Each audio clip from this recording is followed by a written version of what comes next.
Okay, if this was your last year of single, what would you do? If you knew in 12 months that you would never be single again, how would you spend your time? We're going to make a list of all the things that we would do if this was our last year of true freedom, and we're going to do everything on that list. And, we need to make the day-to-day of single living easier. It all feels way harder than it needs to. So I'm going to ask experts to help us with the hardest bits of being single. So friendship, money, sex, burnout, fear. We're the first generation in history who can choose to be single. We don't have to settle. And there is no one to teach us how to live like this. And the old rules are out, and no one has made up new rules yet. So this is our time to strike. Welcome to the last year of single.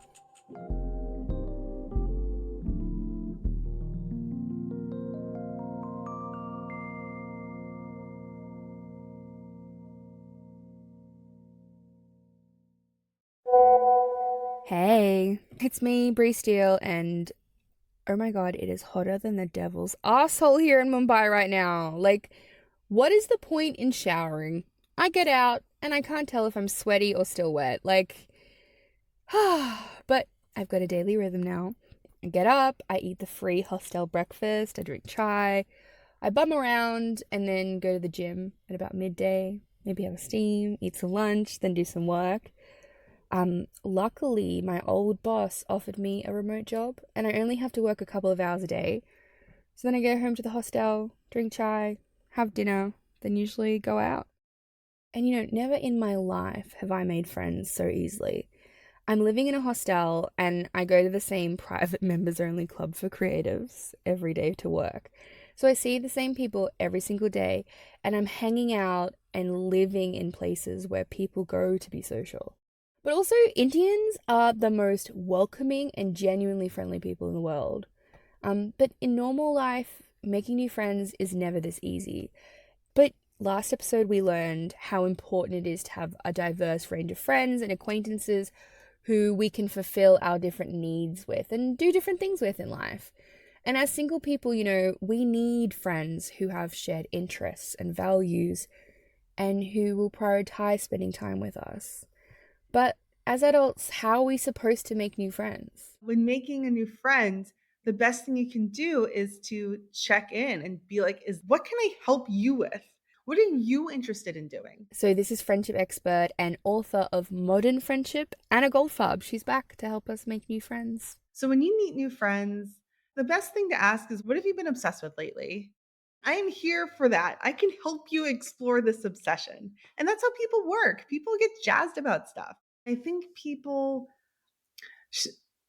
clip connection when they don't give each other reasons, when they say, let's get together for a drink. And you think, well, why? I would like to see you, Bree, because I love your Instagram. I love hearing how you travel. I want to hear about how you just traveled to India. I just looked at your Instagram. I hope that's not creepy. No. But like, then Bree, I imagine you'd be at ease. You're like, well, I know why she wants to get together. I'm interested in that. I think that'd be really fun to share. We just need to give each other more information. You're right. I would feel more at ease, and who doesn't love telling their travel stories? And people so really want to hear them, so I would love that. And Anna, like what you're saying, in hindsight, it sounds so obvious, but the reality is like you're blowing my mind because how often do we approach making new friends like this? Like, I don't think I ever do. Like, whether it's friendship or dating, I always approach new relationships based on how I feel and like what I want. The biggest mistake people make when making new friends is thinking, I want more friends. I want to have more people to care about me and to celebrate my birthday with me and travel with me. And they're not thinking, how can I add to another person's life? How can I help them achieve their dreams? And that's what feels so wonderful about friendships is giving witness to your friend's success and being a part of their life and learning about their world and their values and seeing the beauty that they have. So I think that's something that people just overlook. I don't think they really get it. And that's why friendships don't feel fulfilling. I think you're right. And We think so much about ourselves, our own feelings and needs, and I'm always thinking about what my friends are adding to my life, but what are we adding to theirs? Like, are we making them as happy as they're making us? How important is it to have a diverse range of friends? It's really important. People are really complex and they're always changing. So part of the danger of putting too many eggs in one friend's basket is that you're more susceptible to pain if the friend moves away or goes through depression or gets a new job and they aren't as available. Like all the things that happen in a busy, complex adult's life. And a lot of people are differently suited to different aspects of friendship. That's okay. That's normal. Not everyone can be perfect in all areas of friendship. Some of our friends are great with advice. Some of them are terrible with advice, but they care so deeply and they would come over and give you cookies they just baked. What matters is that you know who's appropriate in your circle to go to when you have different areas of your life pop up. So by having lots of friends that bring out different parts of you, you are well positioned for maximum well-being. When it comes to friendship, people always say it's better to have quality over quantity.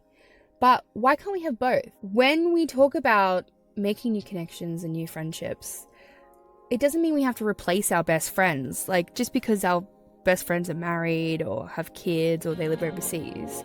Like, my best friend in the whole world, she's married with 2 kids and she lives in England. I haven't seen her in 9 years. Like, she's still, a bathtub friend.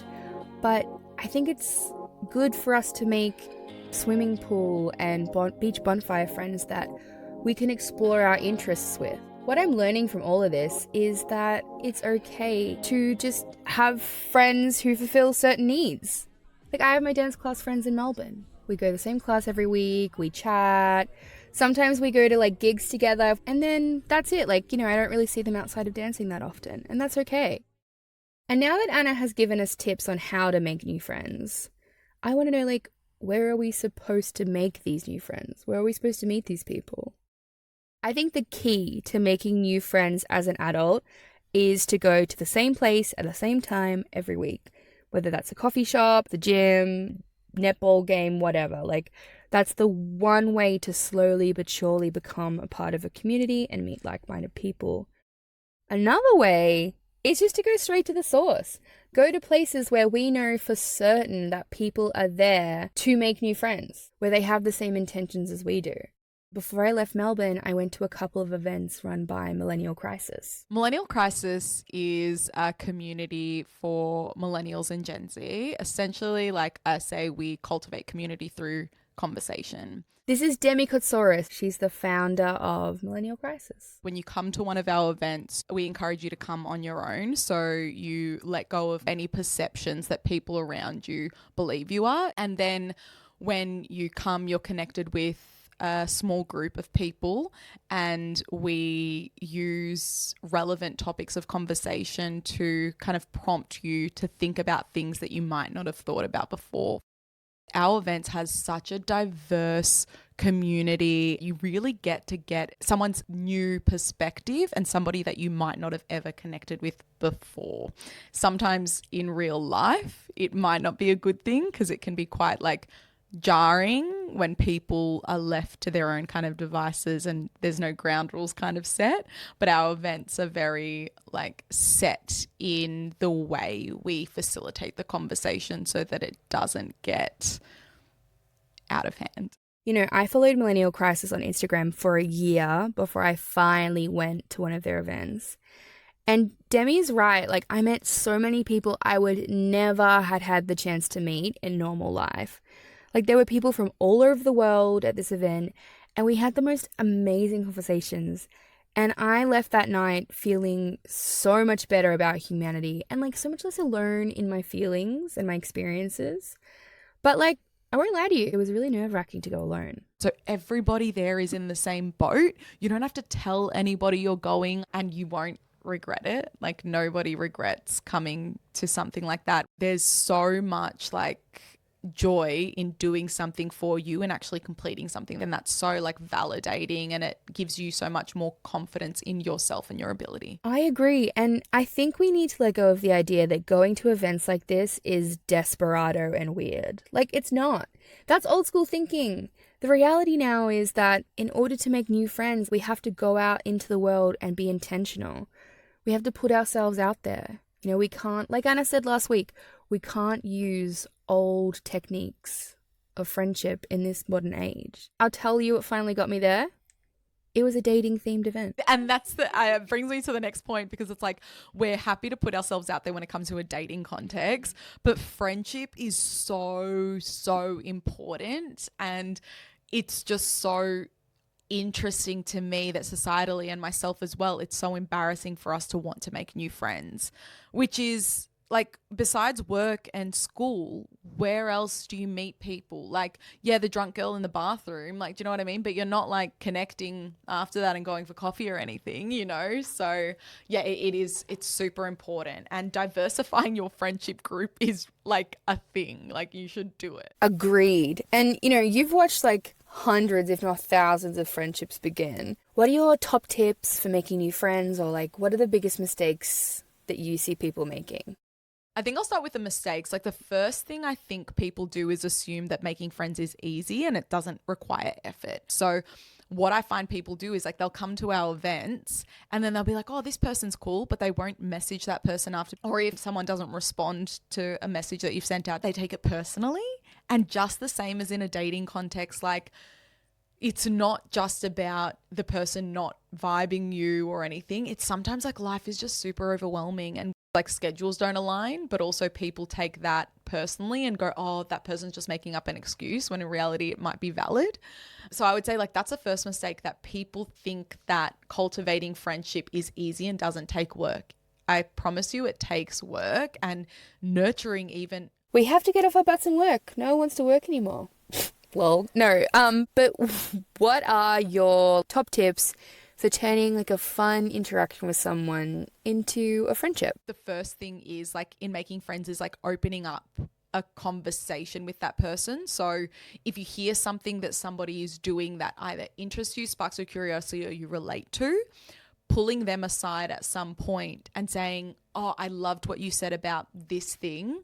Even if you don't have the confidence in that moment, shoot them a message and be like, hey, like, I really want to dive in deeper about this. That was so interesting. Can we grab a coffee tomorrow or whatever? Like, there's not low pressure.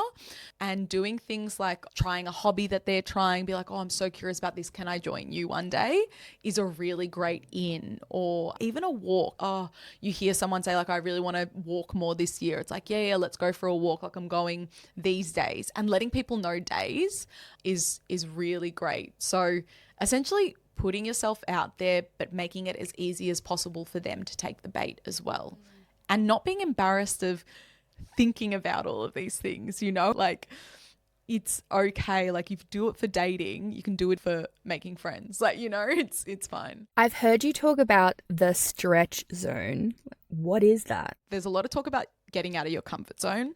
And I think that's great. But I also think that can feel too far-fetched for people. So your stretch zone is just like the first small step you can take towards getting outside of that comfort zone.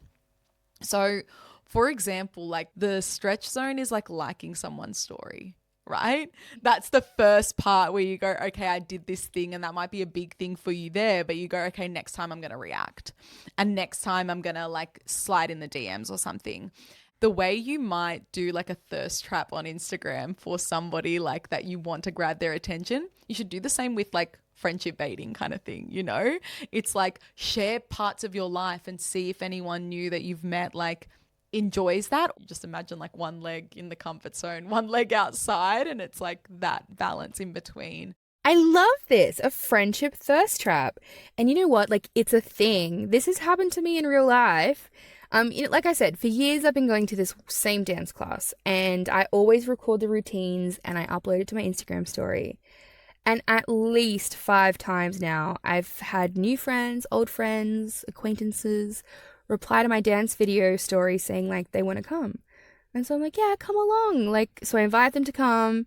it's perfect. Like, we dance in sync, which means we get that huge release of beta endorphins that bonds us. Sometimes they come back, sometimes they don't, but it's a nice memory and experience that we've had together. And, I think that's what our challenge should be this week. We are going to do something small in our stretch zone that will lead us towards making a new friend. So that could be liking a story of someone you want to be friends with. It could be following Millennial Crisis or a similar group in your area on social media. Or it could even just be identifying a group activity that you would like to start doing the next 6 months. That's it. That's all you have to do. And, if you want to do something more bold, like ask a potential new friend to hang out, then do it. But this week we're doing small things to change our lives. And message me and let me know how you go. My social media and my email are in the show notes. I am going to find a dance class in Mumbai that I would like to go to. That's enough. That's what I'll do. And send this episode to someone who you think would like it. Maybe someone you want to be closer friends with. Could be a nice way to start a new friendship. But you know what my third most hated thing is about being single? Money. I can feel the financial divide between my coupled up friends and me getting so much bigger. And in this cost of living crisis back home in Australia, how are we supposed to go out and live our best lives and really truly enjoy that single freedom if we can barely afford to pay our bills? Forget investing in shares, forget crypto, forget buying a house. You need to go back and invest in your career. When you're single, there are a whole heap of detractors. However, use this time to 100% leapfrog where you're at with your life and your career. So Glenn James from My Millennial Money is going to come on and tell us legit useful things that we can do to build our wealth and feel more financially secure, even in this cause he lives crisis.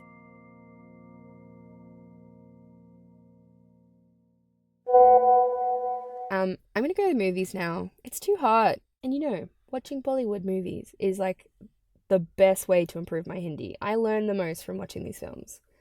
Did I tell you I was learning Hindi? I am. It's really hard, but I love it. Anyway, I'll see you next time where we can figure out how to be big money bitches. Okay, love you. Bye.